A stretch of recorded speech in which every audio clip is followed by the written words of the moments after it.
All right, people, I need a go, no-go for the Geek News Central podcast. Digital archive recorders. We're go fly. Microphone. We're go fly. Video feed. Go. Web browser. Go. RSS data stream aggregator. Go fly. Interflux Toddism suppressor. All right. I'm confused. Host readiness check. Welcome to the show. Welcome to the show. The Geek News Central podcast is a proud member of the Tech Podcast Network. If it's tech, it's here. All right, ladies and gentlemen, we are ready to go. Cue Todd in 5, Button, who's got the button? 4, There is no cause for alarm. 3, Everybody hold on to something. 2, Just press the button. 1. Showtime. This is Geek News Central. My name is Todd Cochran, and stories that lead today's show are, what does Google know about you? A family's told Google and their $7 million to pack sand. Woz and his influencer as a teacher. Tesla video that shows incredible braking and crash avoidance in a just absolutely scary, almost accident. And dropping pictures from space. I want to welcome all of you to episode 1166 of Geek News Central for Thursday, December 15th. This show is sponsored in part by GoDaddy.com and listeners just like you. Great deals from GoDaddy can be found at geeknewscentral.com/GoDaddy. You can support this show today at geeknewscentral.com/insider or simply paypal.me/geeknews. You can always pick up Ohana gear at cafepress.com/Ohana store. I want to give a warm welcome to all the brand new listeners to the show, everyone that's checking out the show for the very, very first time. And of course, I want to extend a very warm aloha and Merry Christmas to all of the longtime listeners and viewers, part of the Ohana, part of the family here at Geek News Central. Thanks for being with me today, joining, whether it be on audio or video, doesn't matter, or on the live stream. Thanks for tuning in and letting me sneeze on you. But for brand new listeners of the show, I really want to encourage you to take some time and to get over to geeknewscentral.com. And when you do that, it's what you're going to find on the website, if I can press the right buttons here, is a site with lots of great content being written by my team of writers that are always doing a great job putting stuff together for all of you. And, of course, the ability to subscribe to the show right on the right-hand column of the website, whether it be iTunes, Android, via email, Google Play, Stitcher, or TuneIn, or, of course, just one of the many other places to listen to the show. You can subscribe right there, and you'll never miss a single episode of the Geek News Central podcast. Of course, we want you to, visit Daily to Read. And if you want to have comments on today's show, you can email me here directly, geeknews@gmail.com. You can follow me on Twitter @GeekNews. Of course, you can drop me a line on or join our Slack channel. And that is a great way to connect with other Ohana members. You can follow me on Google Plus or Facebook. You can watch this show, of course, on the Roku via the Tech Podcast channel, on the Apple TV by just looking for Geek News Central Podcast. Listen on the Amazon Echo by telling Alexa to play the latest edition of this show's name. Stitcher, Blueberry.com, really all the places where we're at. And, of course, our partner sites. Don't forget about No Better Than Average with Jacob and Jeff, Health Tech Weekly with Mr. Jamie Davis, The Gadget Professor with Mr. Don Bain. Of course, our Pro Gear site is taken care of by our GNC, Geek News Central writing team. So I want to thank them, of course, for their hard work and putting content up on a regular basis. So got a lot of stuff lined up for you tonight, and there's one thing that I failed to prepare for earlier in the show. I just thought about it as we started the show tonight. One of our Ohana members has actually sent an audio comment to the show. So sometime during the show today, I got to sneak this over onto the box and get it set up to play. And I'm going to download it. Oh, and it's an AAC too. So that I don't know if the TriCaster is going to handle that. Please send me MP3 for those of you that send audio recordings. And he was going to talk about buying domain names for a Christmas gift. So I should have had that prepared. Let's see if I can figure out how to make that happen between now and the end of the show or maybe I'm going to have to sneak it in at the end when in post-production. But that tells you how much time I had to prepare for the show tonight. All right, so hey, I want to thank our running sponsor, GoDaddy.com. GoDaddy's been here really from the beginning. Almost the beginning, July of 2005. And we've got lots of great products and services over at GoDaddy.com. And I want you to take time to definitely look up all those deals, and if you're looking for a domain name, or if you're looking for a hosting account, if you're looking to save 30% on a big product purchase, you can always do that. Here's the thing, really when you're over on the GoDaddy website, I don't think people really realize today how much products and services they have available. Everything from web security, online marketing, email, websites, hosting, you name it. They got a huge stack of product offerings now. And really anything that you would need to get started podcasting today is available, really, or even doing a website or your business. They're all available over at GoDaddy. We want you to take some time to go over there and look through those products and services, and consider picking up a hosting account or a domain name.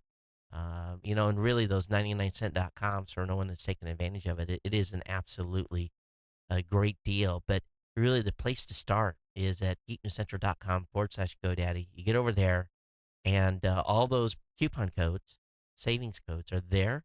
Share those with your friends, family members, people that you know, and support the show that way. It's a big deal. So we appreciate it when you do, and when you support the show yourself as well by picking up a product. Okay, let me go ahead and look at my short stack of stuff. Next week is a big week. Next week is the planning week. It's when I really start laying out all my plans for CES. I had talked to you guys quite a little bit already about the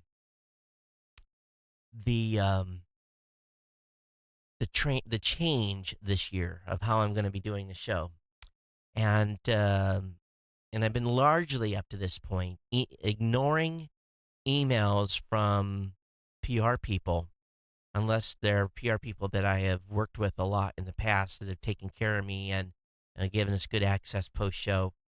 But for the large part, I've only been responding to emails on direct vendor contacts. It's just going to work out better for us this year. And then there's a lot of stuff I want to see, of course, that with 2,400 vendors, probably almost impossible to see it all.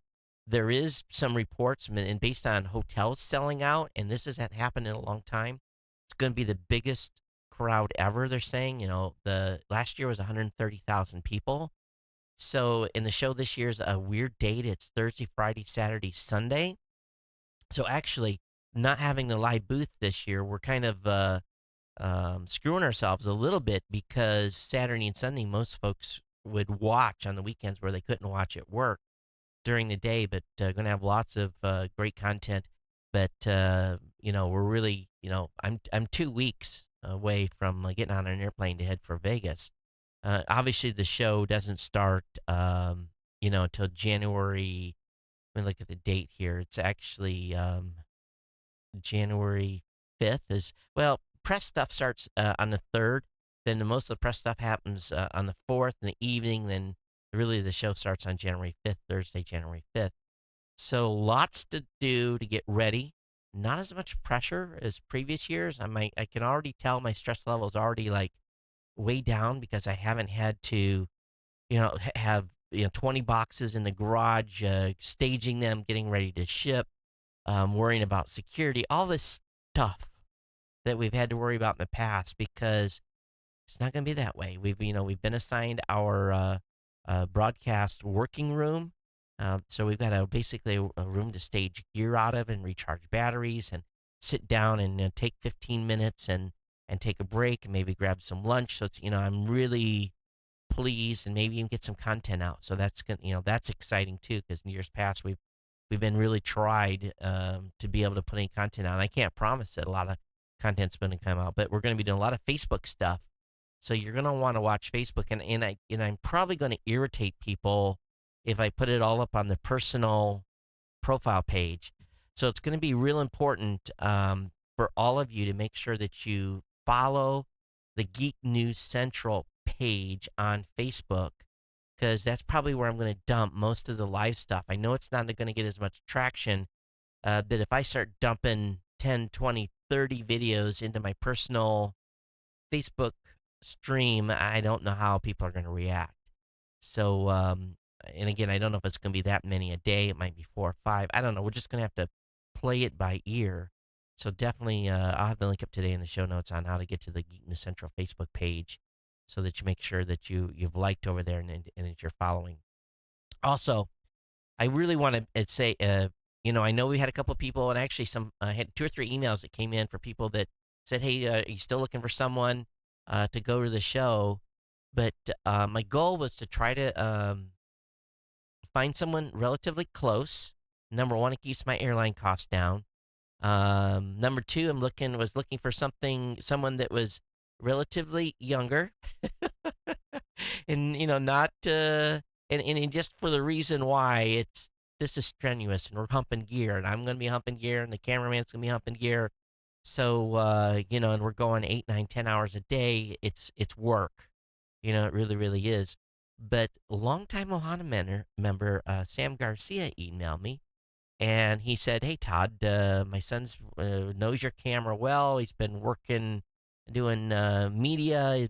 He's handy with Premiere, da da da da da." And he says, "How about would you like to have him come?" And I'm like, "Yeah." So we followed back and forth a few emails.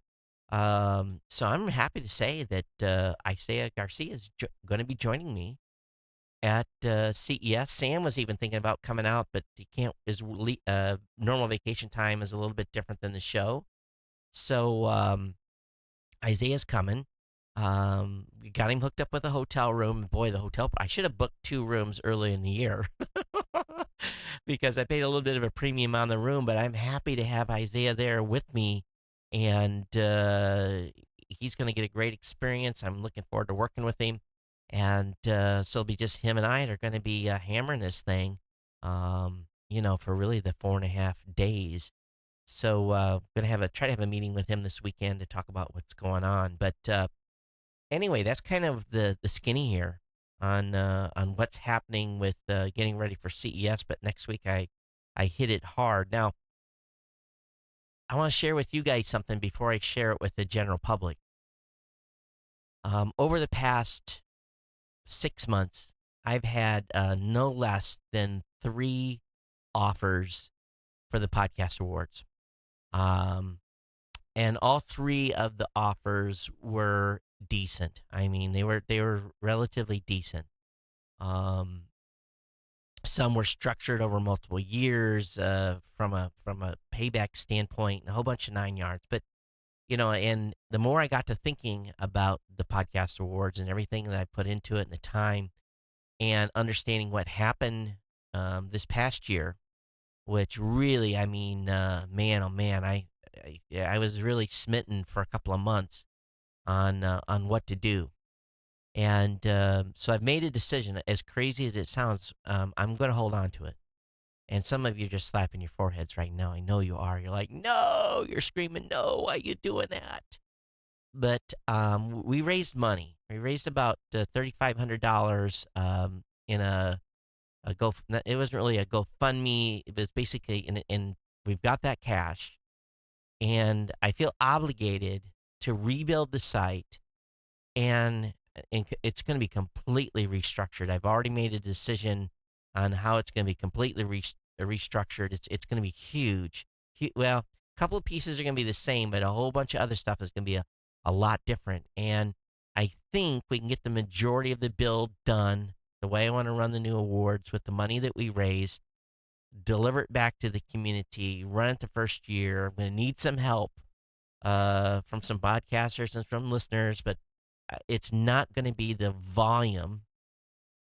Once we modernize the stuff, it's not going to be the volume of work that was needed to be done in the past. It definitely will not, because there's some criteria I'm going to have to make it easier to manage it, and will be part of that build process. So meeting with the build team probably next week to talk about that, and we'll get started on the rebuild, and then we'll see. We'll do the awards when it's ready. When the site's ready in 17. And I've got it all laid out in a brand new brand new design and system, essentially. But complete change of how this whole thing's going to work, and we'll go from there. But anyway, I know some of you are smacking your head like, you got to be kidding me. Now, one thing you can do, and I know I'm long here tonight, just chit chatting. And for those of you new, really spend typically about 10 minutes doing this, and sometimes I go longer, like I am tonight. But if you feel it in your heart to be able to support basically support the additional content we're going to be creating at CES, definitely think about doing a one-time contribution to the show. geeknewscentral.com/insider. There's a PayPal link in there. Feel free to, hit that if you want. Totally different deal this year. And I mean, believe it or not, I'm not spending as much money. I think that, looking at what it's probably going to cost, airlines, hotels, food, the whole 9 yards, two people, um, definitely paying Isaiah for his time, all that stuff. Probably looking, just to do the show before we get home and put the content up, probably about $5,000 is what my out of pocket expenses are going to be to do the event. And, I'm just figuring $1,000 for food, and, that's what it's going to be. So, the, if you feel like supporting the show, helping out, I definitely appreciate it. Going to be talking a lot more about listener support as we move into the new year. Definitely want to re-hit that. If we could just get 100 people at $10 a piece to support the show, that helps us do a lot. It helps us meet a lot of the base bills for the show. And of course, the ongoing support of GoDaddy and everything else helps out as well. Okay, so that's it.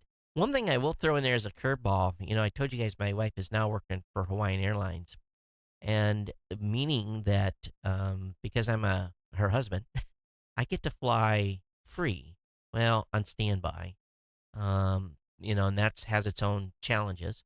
But I'm going to.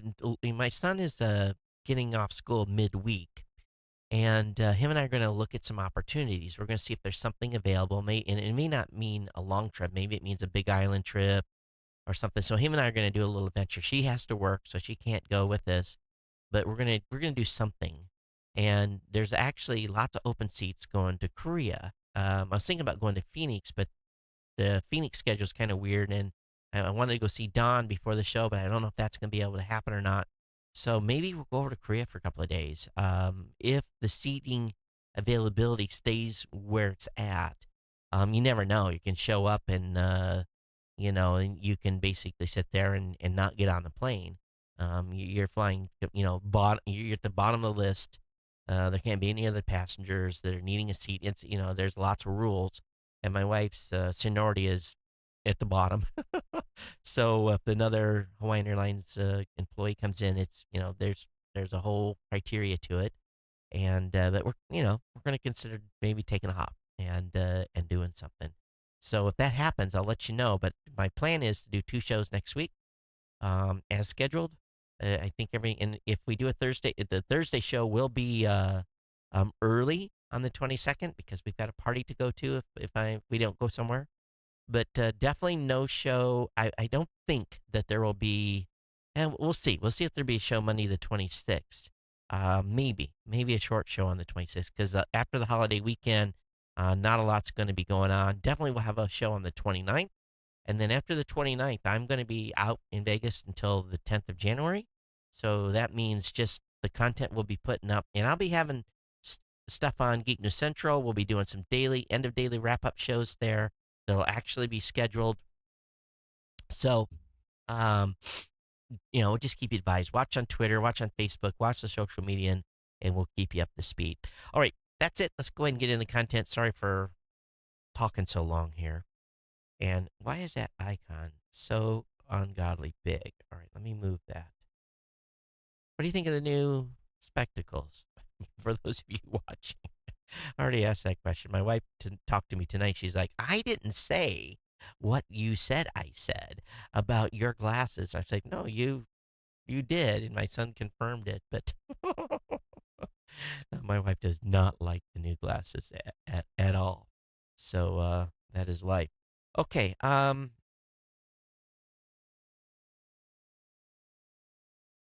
Oh, Mike was asking, what's the spool time for all the service to go live? If I have my act together, about a minute, minute and a half.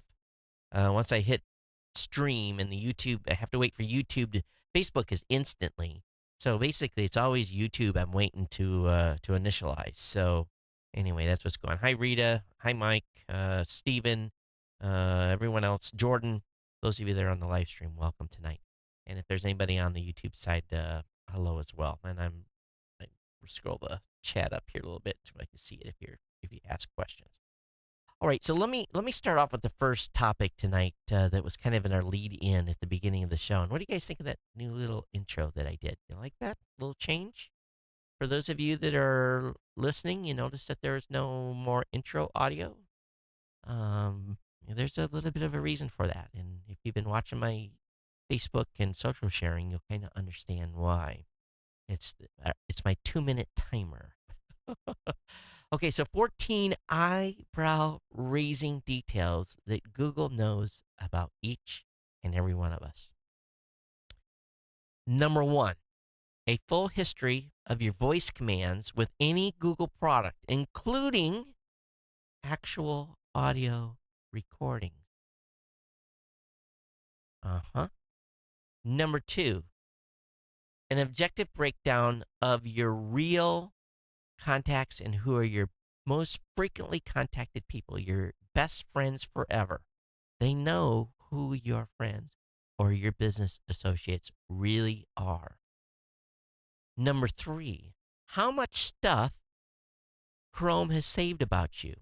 This could be apps, extensions, settings, history, themes, bookmarks, passwords, open tabs. Number 4, how many Gmail conversations you've had. And this guy that wrote this article in PC World, he's had 145,810 message threads, all saved and indexed by Google. Number 5, a full history of everywhere you've ever been. File this one under cool yet creepy Google Maps timeline feature. This is no exaggeration. If you carry an Android phone and have opted into location history, the site will show you where you were every moment of every day that you've had your phone with you. And if you really want to weird yourself out, timeline from a desktop and click the Year tab in the upper left corner of the screen and select All Time. Then check the red box in the lower left corner to see an ordered list of your most visited places. Your home, your work, the grocery store, your favorite coffee shop. If you've got a girlfriend, your girlfriend's house. If you have your lover, your lover's house. Clubs, bars, everything.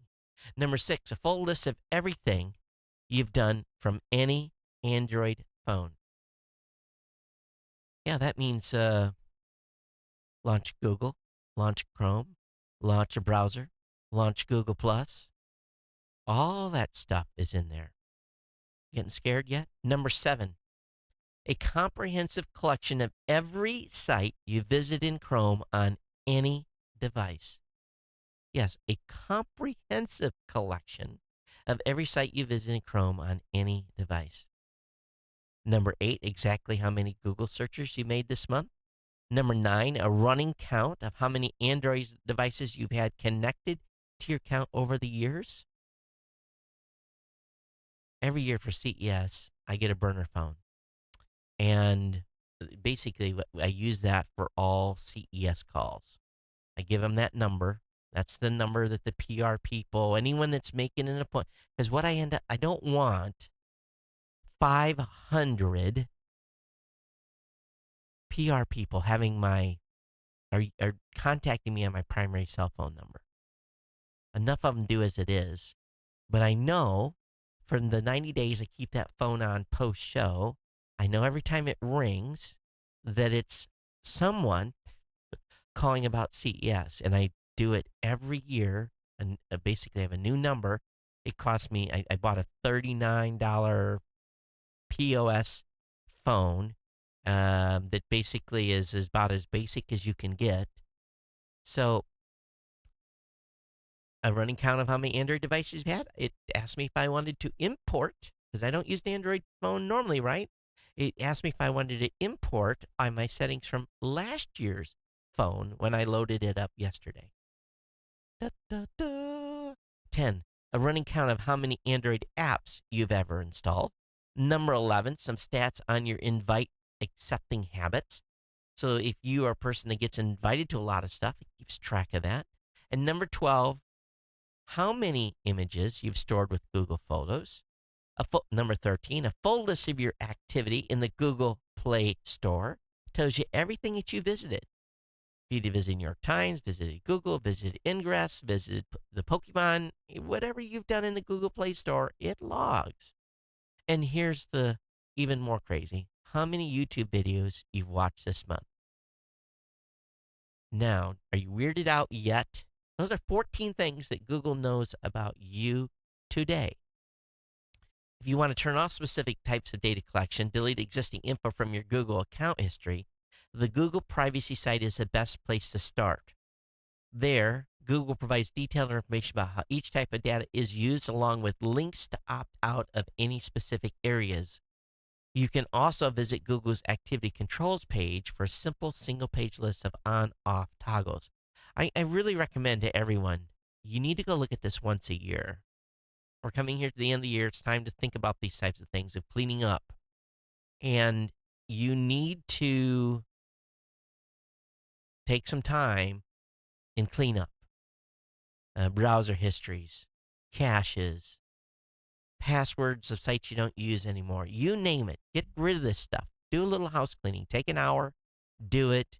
And if you've got your Google Chrome synced across your devices, phone, desktop, etc., it will clean itself up if you just on one machine.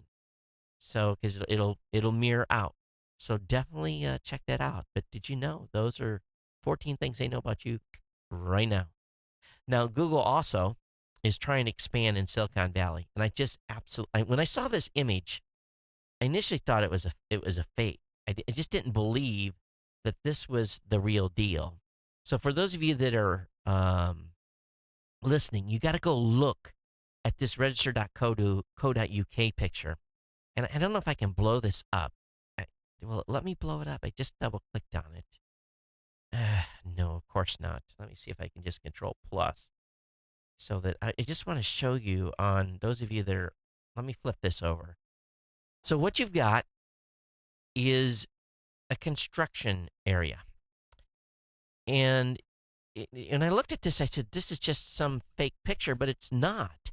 It's a huge building being built on the left, a huge building being built on the right, and then you've got a house with still green grass sitting in the middle with where construction equipment is rolled in and rolled out. And to the right of that, you've got a part of a building that has been knocked down. So a family has been offered nearly $10 million for those two parcels. Apparently, a family owns, and they don't live in it. Can you imagine living in amongst a construction zone where they're building a skyscraper next to you, or a big tall office building in the dirt and banging around? So they got this this home, and I'm sure that Google has to spray it down and dust control and all this stuff. And then you've got this part of a building where there's I think they own one of the apartments in it, but they can't tear the rest of the building down.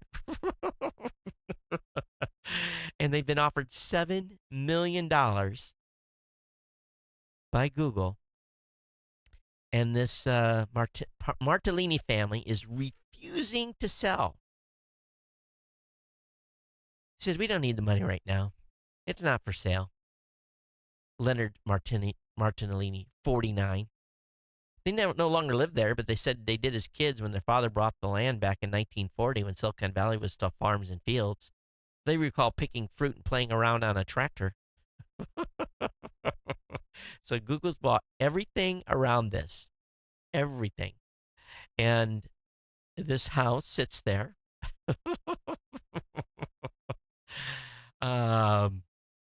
So anyway, a 0.44 and a 0.52 patch, a 0.44 acre and a 0.52 acre are available for sale. And Google's offered $7 million for it, and they said, nah, So you know what they're doing? They're holding out for more money. If they want it bad enough, they're gonna offer some crazy cash. I just have to kind of applaud these guys. When you see this picture, you're gonna be like, really? Impossible, but it's true. And they still have to remain access to the road and everything that's there. But it just looks like a fairy tale picture. It doesn't even look right. But anyway, very, very cool. Taylor's asked me, Todd, have you talked about the Unlock documentary yet? It has some celebrities like Sean Astin, William Shat. I don't know anything about the Unlock documentary. You'll have to send a link, Taylor, in the chat room. Be honest with you. Um, and Steve in the chat room says it looks like the movie Up. But I just saw this. I couldn't believe it. But I just have to applaud this family for sticking to their guns. And what's amazing is that somehow that with Google all their power, they haven't been able to do some sort of eminent domain on them yet. So maybe they're waiting for the city to help step in. Who knows? But typically this eminent domain thing, people lose their houses for nothing these days, and they got all this construction going around, and of course I'm sure they're paying a fee to make sure that they keep, because what happens around here in Hawaii when construction's going on, the red dirt just floats onto everyone's houses. So usually the construction companies have to come around and either wash houses down or pay the people a little bit of money every month for the inconvenience of all that red dirt. So I'm sure they're doing something there.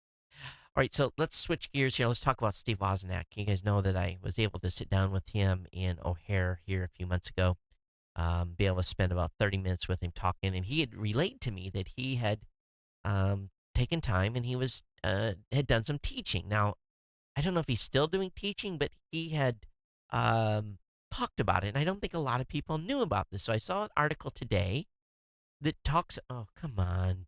See, what's going to happen now is these sites have to show you an advertisement, a big fat ad in the middle of the screen. And if I turn on ad blocking on some of these, they just won't let me load the site. But anyway, the motherboard.vice.com, there's your plug for where the site is. There's this article about Steve Wozniak and his computer teaching in 1995. And it's about a student that actually attended his class and talked about, in this article, the effect of Steve basically doing this teaching these kids about the World Wide Web, about the internet, getting connected, building a basic web page, talking about America Online in those early days. Remember, I've told you guys many times that I was using America Online in Guam to be able to get a shell, and then our login to a CBBS bulletin boards in Chicago to pull shareware down. It was crazy how we were doing stuff back then. But anyway, this is a great story, and it just goes to show the value of giving back. And Steve didn't take. I don't think he took a salary.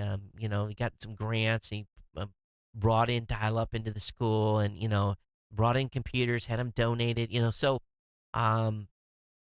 this is pretty cool, and it just talks about what can happen when someone mentors someone early on in life. Now, my son is taking a class in middle school called Minimac, and it's a multimedia class, and the teacher does a great job. She's got a small TriCaster. They shoot with DSLRs, they shoot with video cameras. They have to do short YouTube projects, all kinds of cool stuff, and it's given my kid a lot of some initial formal training in ways to shoot and angle and light and all this stuff. So it excites me because he's probably the only one that really's got this desire to do stuff, and him and I have been talking about some stuff we want to do on Christmas break. But at the same time, I've been asked by the teacher to come in and talk to the class about podcasting. But I think there's a bigger opportunity here for all of us that are big geeks, and it's something I hadn't thought too much about it. Kind of. I'll say that Steve kind of planted a little bit of a seed in me when he talked about teaching. Now, I don't want to become a full-time teacher. That's not the thing here. But I think for all of us that have some skills like this, um, and I don't know, each school district's a little different in what they have available and offer. But if you're a super geek, maybe you ought to consider. And this is something that I'm going to be talking to the school about a little bit. Is what can I come in and do? What can I offer maybe after school, in the way of some sort of a class or some sort of multimedia type thing? Now, where my son's going, they don't need someone like me to come in and teach them how to do camera work because they've got a teacher and a full syllabus to do that. But many schools don't have that, and a lot of schools actually out in this area where we live, where my kids don't attend, don't have anything like that. So, if you're thinking about, donating some time, this might be something to consider. And in kind of this article today with Steve, kind of like got me to more thinking about it more. Not that I don't have any time as it is, but I think we all have to try to contribute some time when we can. All right, I don't know. This video, this is switching gears here. This video that I want to show you is like, wow. I watched it maybe 10 times. It's 46 seconds. And let's see, is this on YouTube? Where is this located? It is on YouTube. See if I can see what the licensing is. I don't know what the licensing is on this. I can't play it on the show, but I can bring the screen up and Tesla. This guy's. Let me just set this up for you. This guy's driving down a highway. He's driving the car. The car isn't driving itself, and he goes under an underpass. And you know how sometimes when you come out from underpass, depending on where the sun is, you get a little glare. Well, you get a little glare coming out of the tunnel, but there's an exit. I mean, not far ahead, and there's a car, a little bit. Well, you can't see the first car, but you can see the car that's trailing, and all of a sudden, that car just slams on the brakes as if he's just before the exit. Well, what turns out is the car in front of him decides, oh, I get off this exit, and they brake real hard, causing the second car to brake real hard, but they're at speed. And if this guy didn't have the Tesla automatic braking system, the emergency braking system, I don't think the individual could have reacted. And I don't fully know, but when the car started beep, beep, beep, beep, started beeping, and you can see that, if you're watching the speed go boom, right down, I don't know if the car drives itself, or if this guy did. I'm telling you, he was fast and turned the wheel, and I mean, it's like whoa. This guy had been like reaching down to change the volume on the radio or something. It had been like, oh man, it had been bad. So Tesla's long boasted about this autopilot feature that can help reduce accidents, but we've seen this work, but this wasn't on autopilot. This guy's just driving the car, and the Tesla emergency braking system kicked in, and he says that the automatic emergency brake warning kicked in on our Model X to help alert to avoid a potentially serious accident. My dad was driving the car. Footage shot on a Blackview dash cam. And autopilot was not engaged. Had Connor's dad applied the brakes manually, there's a good chance he could have still plowed into the car in front of him. I agree. I don't think I could have reacted as quick as this happened to prevent the accident. And this was an exact scenario how I got a major wreck here in Hawaii when we first got here. And it was even more crazy. I'm on 2 lanes. I'm at speed, probably 60 miles an hour. There's an on-ramp. The car comes down the on-ramp, merges into the first lane of traffic at speed, pulls into my lane, just abruptly, and then decides that he's going to do a U-turn in the median. And the guy's like, yeah, 5 car lengths ahead of me, and crushes the brakes, There was, I mean, the police officer said I was, that my skid marks were like 32 feet or something like that. He complimented me on how fast I reacted, but it totaled my car. I'm done. And then the guy decided he was going to try to drive off. Now, if that technology in that Tesla had been in that, I think I was driving a Chevy Cavalier or something. It was a serious Costa Canarly. You guys know what a Costa Canarly is, right? That's a car that can coast down one hill and can hardly get up the next. It was truly a Costa Canarly, and it would stall at red lights. It was a beater. But if I'd have been driving in a Tesla that day, there'd have been no accident. That car would have stopped on a dime with this emergency braking. I just can't get over it. I really can't. And once you guys see this video, you're gonna be like, "Whoa!" I mean, for me, it was like, next car. Right now, next car has got to be a Tesla something. I can't afford a $120,000 vehicle unless you guys love me a lot and everyone donates $10 a month to the show. Then, if every listener of this audience did that, we might get there. But not where we're at right now. But it's it's an amazing video, and it's you guys got to watch it tonight. So I've went on and on about this, but when you see it, you'll understand why. Okay, so I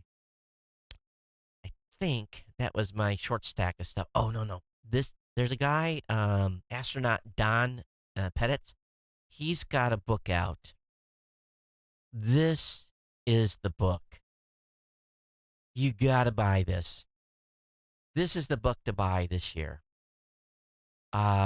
It's called Spaceborne. I saw some of the images in it. If you haven't got a domain name from GoDaddy for Christmas, put this bad boy on order right now. Spaceborne. It is incredible. Some of the images that are in this book. This is one that you can leave on the coffee table. You'll have friends over, and they are going to be like all crazy about this thing. So he does some amazing photography tricks with this, time lapse, you name it. So anyway, this is the book to get. Spaceborne. It's at space.borne.com. I haven't even looked at the price. Let's look at the price. How much is it? It's $59.95. I think it's gonna be worth every penny. So I'm not getting paid for this. I'm just looked at through some of the images, and it's wowzers. All right, so link will be up in the show notes. All right, the world has hit a turning point. Solar is now cheaper to deploy than wind. This shouldn't come as a surprise, but it's taken a while to get the volume of solar panels being built worldwide and everything else. But unsubsidized solar is beginning to outcompete coal and natural gas on a larger scale. And of course, that's daylight hours and all that stuff that's going on. But the average cost of a new wind and solar farm creating in 58 emerging markets, including China, India, and Brazil, is basically the lines are even now between solar and wind. And definitely solar's less maintenance. Those big turbines, they take a lot of maintenance. You get 20 years use out of a panel. But the amount of energy that the solar panels will create is basically half of the price of what the equivalent amount of coal would be. So I think we're starting to get to a point where there's a turning point here. Still have to be able to keep generation capacity on when it's not daylight, and so that's something that has to be worked on. But solar's really making an impact. They feel that if it continues the way it is, we could really make an impact on fossil fuel consumption usage. All right. Okay, so if you got an iPhone 7, or if you've decided to buy the AirPods for $159 a pair, be forewarned. If you have a battery go bad in one of those AirPods, it's going to cost you $49 each to have them replaced. $69 out of a warranty. If you lose one, $69 to replace one. So essentially, it's almost full retail. So yeah, if the battery goes bad in warranty, it's still $49. So not a real good warranty plan for these AirPods. They must not have a lot of confidence in the batteries in them. Okay, James Webb Space Telescope celebrated a new stunning video. It's only about a minute long, but it's a pretty cool video. It's not as cool as the space picture book, but anyway, I have a link up in the show notes on that. You can check it out. So if this show continues long enough, we're going to be able to talk about James Webb. Because we're getting closer. It's supposed to be deployed in October 2018. So, if the show continues to rock and roll, we'll be able to talk about this space telescope in a few years. All right, NASA's next Mars orbit is being planned for 2022. So, again, looking to go back to Mars with another spacecraft. So that's in the works. Also, how many of you are starting to have a lot of pain in your neck, back, and eyes? Here's what I suggest for all of you. Many of us are in front of glass too many hours of the day. And we're all in what we're going to see, starting with my generation. Of course, I'm I'm still old, Gen X. Not Gen X. What do they call us? 64 is the year I was born, so I'm the last of. Well, anyway, it doesn't matter. The old codgers. We're all gonna be like humpbacks, right? Because our chins are already down in our chest, and we're bent over, and we're not doing a lot of good things for our posture. And talking with people, it's starting to become a big issue. And massage therapists and chiropractors and shiatsu guys, they're loving it because we're all starting to really go see those people to get ourselves straightened out and the crinks out and all that stuff. So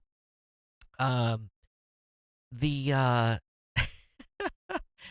we need to take some time every day to try to stretch and to get our heads off the screen for as much time as we can, to help alleviate some of this pain in our back and stuff that's going on. I know all you are suffering as much as I am.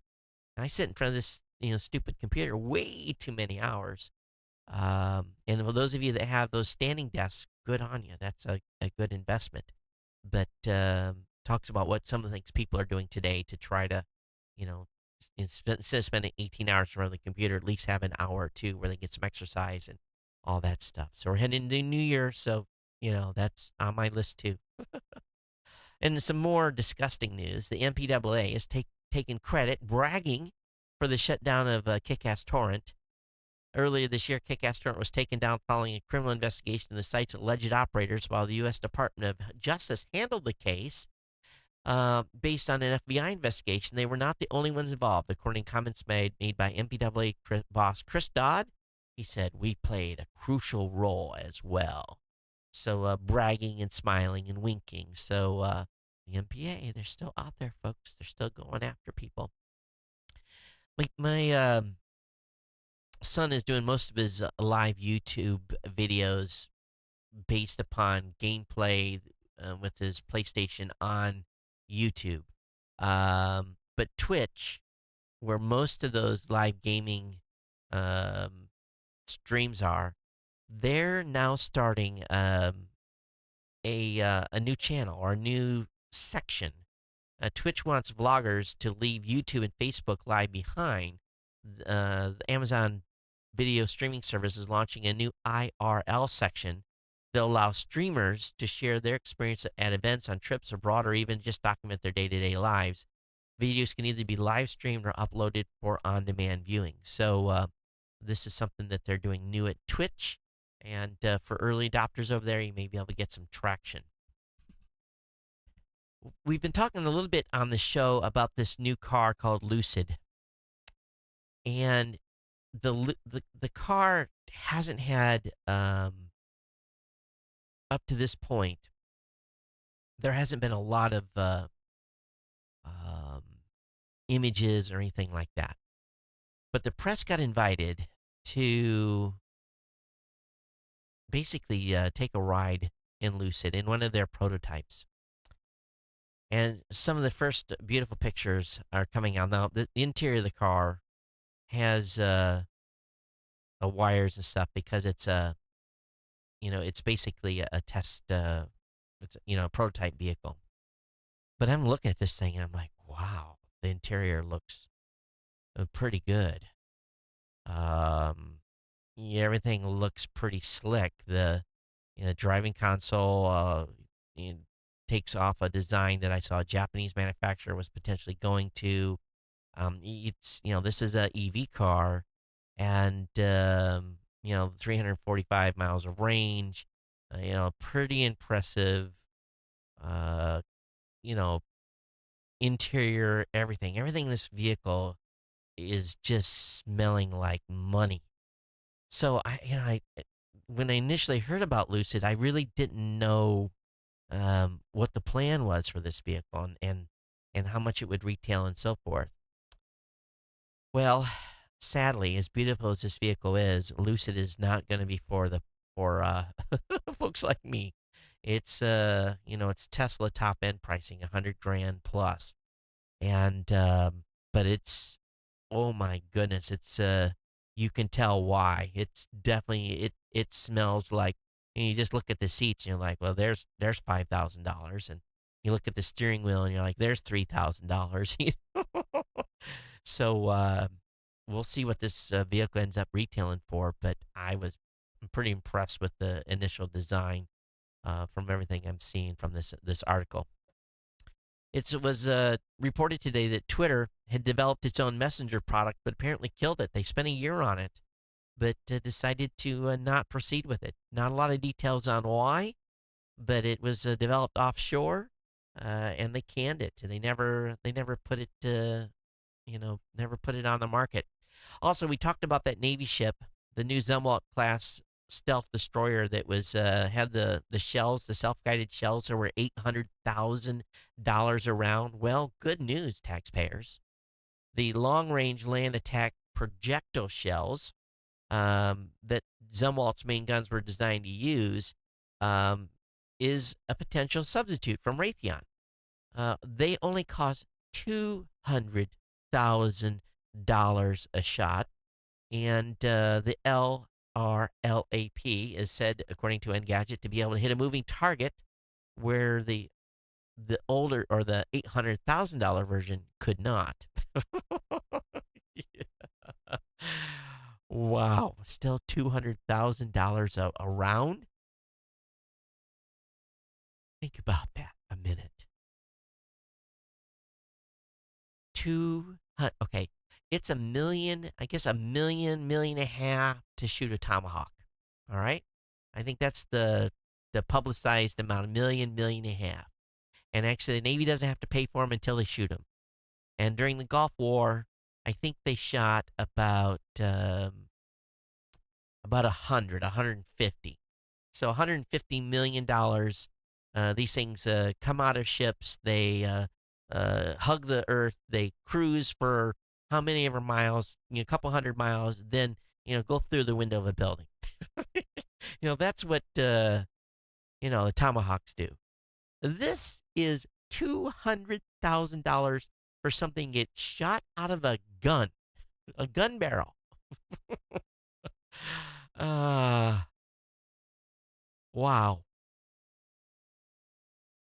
Wow, wow, wow, wow.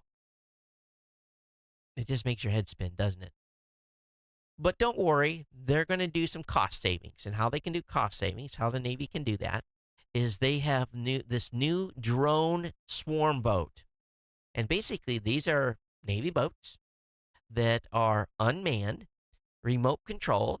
They use some artificial intelligence to be able to use this swarm effect.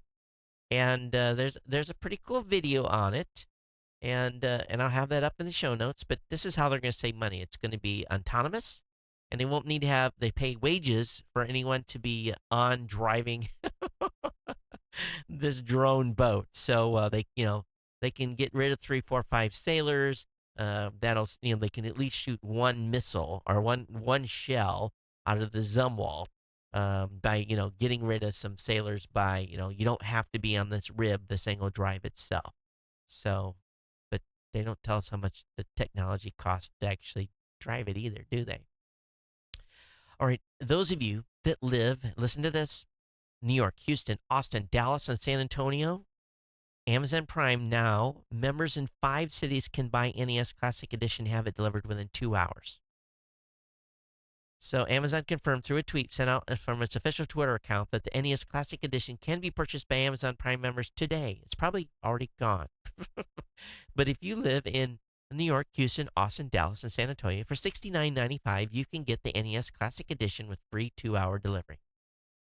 These things are this is the hottest Christmas present of the year. This NES Classic. And a lot of people I just wanted one for the shelf back there. A lot of talk about iPhone apps can be a revolution in health if people use them.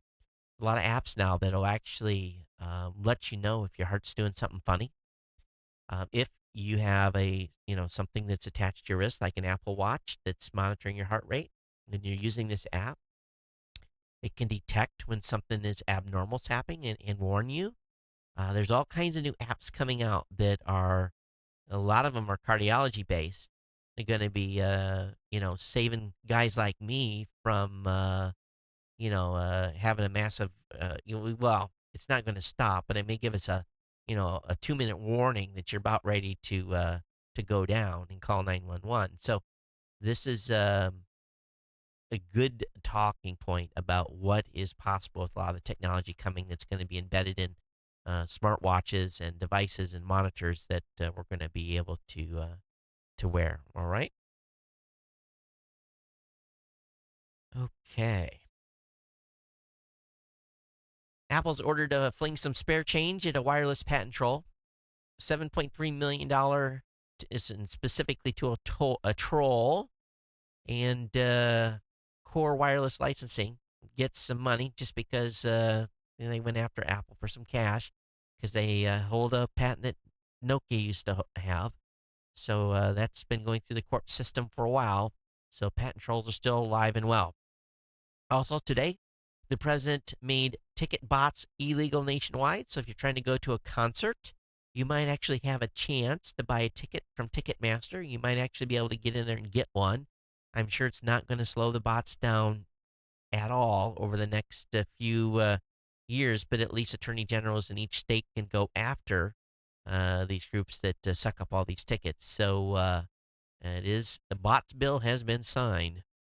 Also, if you heard, Yahoo had another breach. This one happened a year earlier, and now they're saying 1 billion users' information has been compromised. I don't know about you. I've been done with Yahoo for a while. But if you're not done, like one of our writers at Geek News Central is, there are 5 sites that you can utilize to basically get away from everything that you're getting on Yahoo now. Personally, I don't know anybody that's really using Yahoo too much. So they've got some instructions on some new places you can go, and also how to delete your account over there, okay? With that, Verizon, boy, oh boy, talk about a potential good deal for Yahoo gone bad. It's being rumored that Verizon may kill the deal to buy Yahoo after these 2 massive hacks. It gives them a great excuse just to bounce. NASA is going to be installing, or has installed, VPNs to protect the deep space network. So, and there is actually going to be some additional work done, but they're put in high-speed VPNs to connect the giant radio antennas around the world. As you know, as the world turns, literally, one telescope in one area goes out of sight, and another one comes in. So they've got these all over the planet. And anyway, they've linked them together with more security, more speed, and making communications, hopefully with spaceborne objects, a lot faster. Scientists have captured a very cool event. For the first time, scientists observed the powerful whirlwinds shooting out of a newly formed star located 450 light years away. The space outburst occurred in the early stages of a new solar system's formation, and they got this all. They were able to capture it by I don't know what observatory they were using. I guess they were using one out of Spain, but pretty big event. Scientists are pretty excited about it. Facebook is finally getting real about fighting fake news. It's just too bad that it's taken this long. So I guess they're hiring someone. They're hiring someone to do fact checking, and they're going to be building list of domains and stuff that are automatically going to get put into the scrap pile. If, I guess the people that had these fake news sites have made their money, and now Facebook is going to start putting the hammer down. So it says it's going to take them a while, but they're going to work on it. And I said, good riddance. If you are handicapped and you are wheelchair bound, Google Maps is now showing if a location is wheelchair accessible. And it amazes me the number of places I go to today that I go up to, and I just kind of look for this kind of stuff. I notice that the sidewalk is not accessible for wheelchairs, and companies that aren't complying can obviously be taken to court. But Google's now showing if a location is wheelchair accessible, so folks that are heading to a location they haven't been to before will be able to know in advance. Also, T-Mobile is giving away a year of DirecTV if you switch from AT&T. This is big. T-Mobile announced today that it's giving away 12 months of DirecTV to customers who switch from AT&T. The company says you only need to migrate one number to T-Mobile, and it will give you a $35 credit on your bill for the next year. However, you will have to sign up for T-Mobile One, the company's confusing new unlimited plan, and open 2 lines with the company. Also, the $35 credit is the price of DirecTV's now cheapest plan, and that plan does not include add-ons like HBO or select sports channels from higher tier plans. But anyway, if you're looking to make a move, move over to T-Mobile and you want to, instead of cutting the cord, just get DirecTV for a year and the cheapest channel, $35 off your bill with T-Mobile. Sounds like a no-brainer to me for those of you looking to save some cash. I think we talked about this on the last show, but the FCC boss, Tom Wheeler, is resigning. He's signaling the beginning of the end of net neutrality. So this is a battle. I don't think we're going to win it, but we need to be prepared to be out there and be vocal and call our representatives and make sure they know where we stand on this. I think any of you that listen to this show that are geeks, if you're Democrat, Republican, it doesn't matter. I would be surprised if there's anyone in this audience that is a net neutrality or against net neutrality. Maybe there is. If there is, I'd love to hear from you. Tell me why this should go away. So we'll see. But that battle is going to happen very, very early next year. Hey, Twitter's cut off geospatial data access for police intelligence centers. I didn't know they even did this. Police across the country will now have a harder time singling out individual Twitter users. Twitter announced today that it's cut off geospatial intelligence data being sold to police intelligence centers, also known as fusion centers. This tool was provided by Dataminer, an analytics firm partially owned by Twitter, which has exclusive access to companies' live data feed or Firehose. Dataminer introduced this in March, and the ACLU of Northern Carolina found evidence that at least one center had access to it 4 months afterwards. After review, Twitter confirmed today the tool is no longer in use by any such agencies. Verizon has decided to kill Samsung Note 7. There was rumor that that Samsung was trying to do this themselves. Verizon was kind of deciding whether or not they would or would not, and they have basically have dropped this. All right. Okay. Feds are also wanting to work with car manufacturers to publish a proposed rule that would require all light-duty vehicles to come with vehicle-to-vehicle communication technology to help avoid collisions. The technology DOT said could help prevent hundreds of thousands of crashes a year that occur when one vehicle is unaware what another is doing. So I feel at some point in the near future this is going to be in all vehicles. Chevy's been showing off its autonomous Bolt EV as testing is beginning in Michigan. I'll have that link up in the show notes. Uber in California, oh my gosh, they are at a war with each other. Uber basically started self-driving vehicle pickups in San Francisco. They had a driver in the vehicle and an observer, but Uber didn't ask permission by California DMV, and California DMV says they must cease immediately, and that Uber must go through the permitting process. And Uber's saying, nope, don't need to. So DMV sent Uber a cease and desist letter. So this will end up in court. We'll see where this goes. But Uber's sticking their neck out there and saying, no, we don't need to. We've read the rules. We don't think we have to do this. Oh, man. Google Home is, oh, hey, Google, what's Google Home?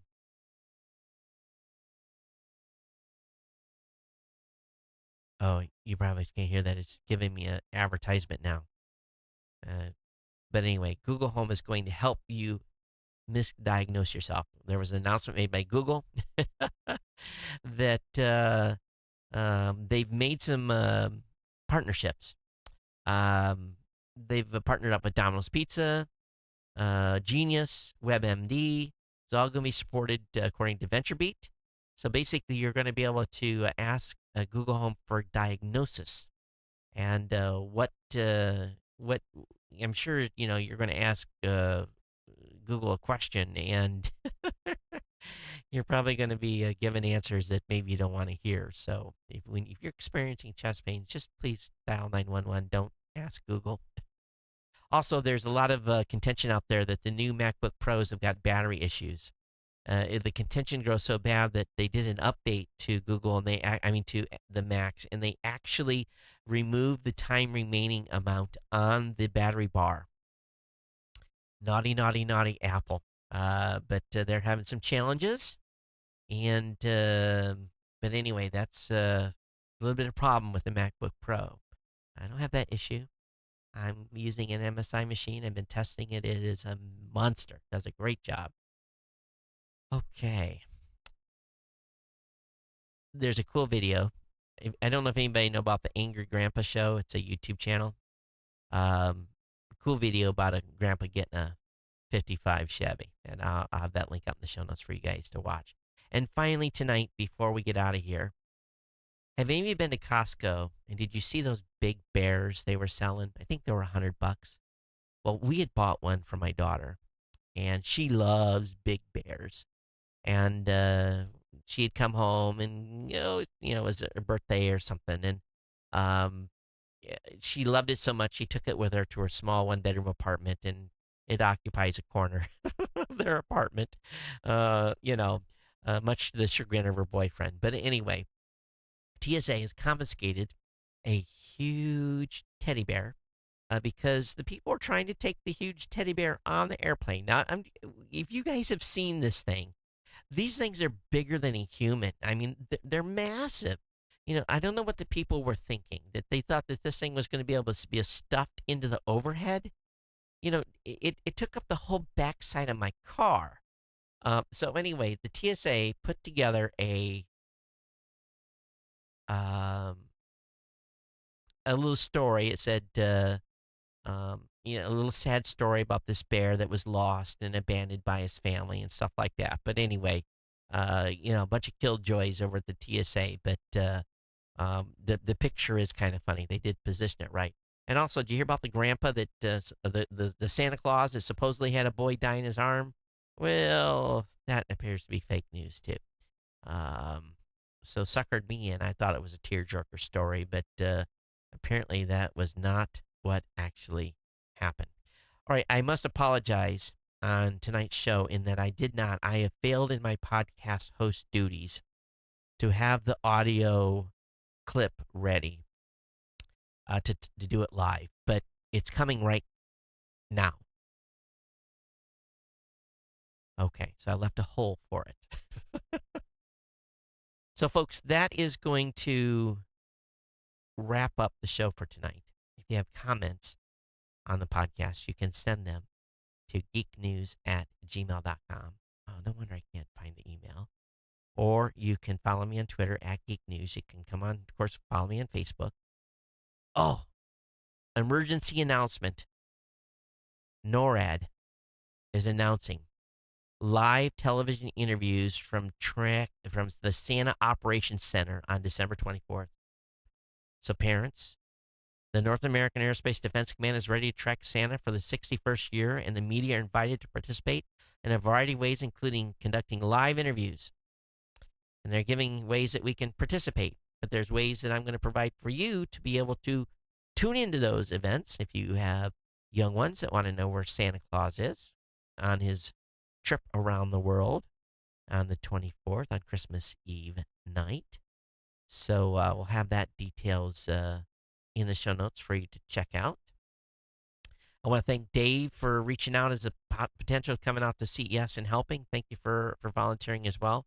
Thanks, of course, for Sam for connecting me with his son as well. And I think that's everything. If I missed something from someone, I apologize. But everyone have a great week end. And I'll be on the New Media Show with Rob on Saturday. We got a couple of great topics to talk about. And then hopefully, if I don't get on an airplane going anywhere with my son, I'll be here with you next Monday. Again, geeknews@gmail.com. Of course, feel free to send me an audio file, MP3 preferred. And I'll do my best to play it in the show. But everyone, thanks for being here. Everyone, take care. We'll see you next time here on the Geek News Central podcast. Everyone, take care. Aloha.